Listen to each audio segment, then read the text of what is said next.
Hi, thanks for tuning in today. There was a statement that I ran across um, several months ago that I really liked, and it had come from an early Anabaptist. And I'm not an Anabaptist myself, but I thought the quote was really good, and it summarized a lot of what I want to do with my life and in my studies. And and I can't remember the name of the man who said it, but he said something to the effect of, um, I want to believe the Bible without a complicated interpretation. And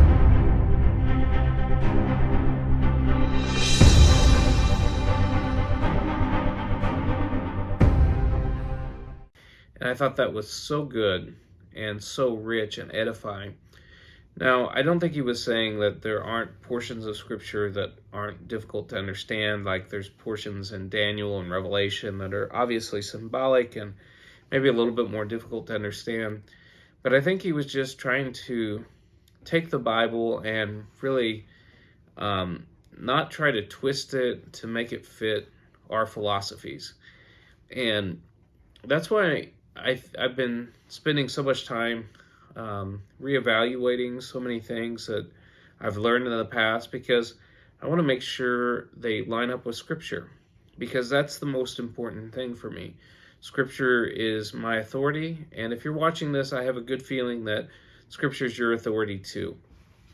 So I want to come to the Scriptures and not try to impose some complicated system to try to explain away some Bible verse that doesn't work with my system.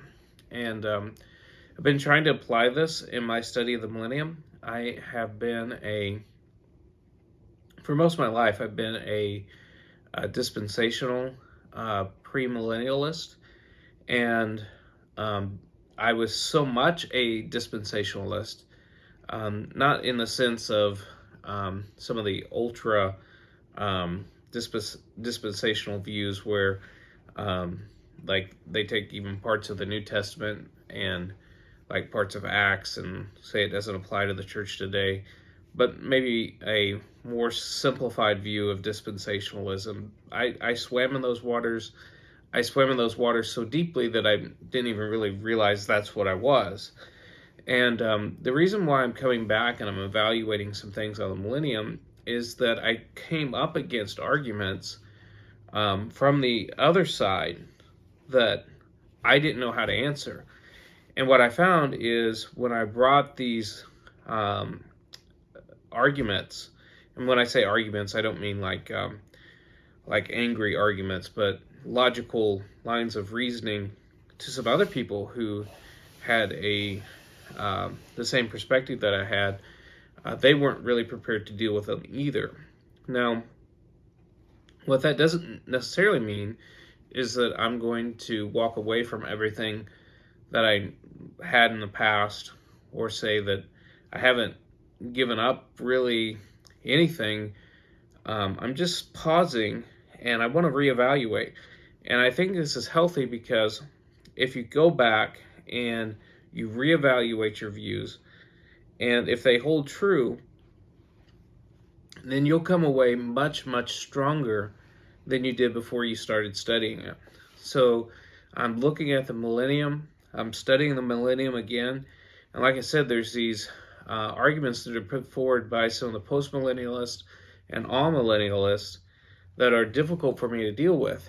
However, I've got other lines of reasoning from a premillennial side that I don't think an amillennial or postmillennial view adequately deal with. And so here I am caught betwixt two, because just as I started out this video talking about, I don't want to impose complicated interpretations just because I want to get around something to make it fit with my system.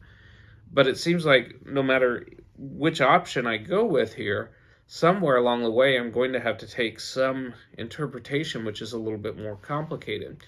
So one of the examples would be out of 1 Corinthians 15. There's a clause there that talks about the death of death. When is the death of death? And you go deeper into 1 Corinthians 15, Paul seems to make it very clear that the death of death happens when Christ returns. So when does death find its own death? Well, it seems to find its death when he returns at the last trump. Then is brought to pass the saying, death, where is thy sting? O grave, where is thy victory? And it seems to be that Paul's saying that when Christ returns, death has its death. Well, if that's true, and the last enemy to be destroyed is death, it's hard to hold on to a premillennial perspective.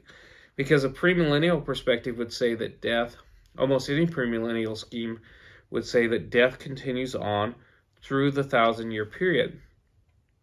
Now, you might try to find some way to try to harmonize that with what Paul has said.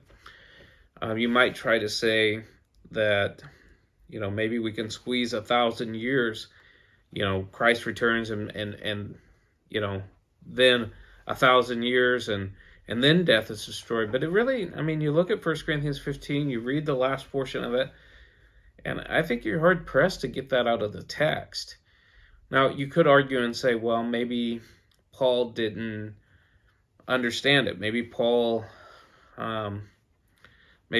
just hadn't had the revelation of 1,000-year period yet.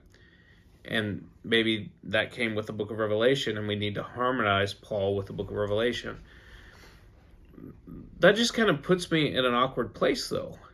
I don't want to put myself in a position to say I know more about the first and second resurrection than Paul did. But on the other hand, I have yet to encounter a amillennial or postmillennial position that adequately deals with the first resurrection. The word resurrection throughout the scriptures means a bodily resurrection. It doesn't mean some sort of spiritual resurrection. This was the burden of N.T. Wright's book, The Resurrection of the Son of God. So I feel a little bit caught betwixt two. I don't want to adopt a strange or foreign interpretation, but I want to dig down deep and find out what God says. And whatever Scripture says. See, all my friends are premillennial, pretty much, except maybe one. Almost everybody that I talk to and spend time with who think deeply about the Scriptures are premillennial. So I have every motivation to want to hold on to my premillennialism.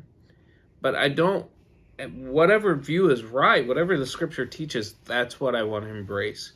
It doesn't matter. I've got a good friend who says it doesn't matter who's right, it matters what's right. And I want to find out for myself clearly from Scripture. There's a scripture out of Isaiah that says it's to the law and to the testimony. If they speak not according to this word, it is that there is no light in them. So those are my thoughts for tonight. And if you have any thoughts on the millennium, feel free to drop them down in the comment section below.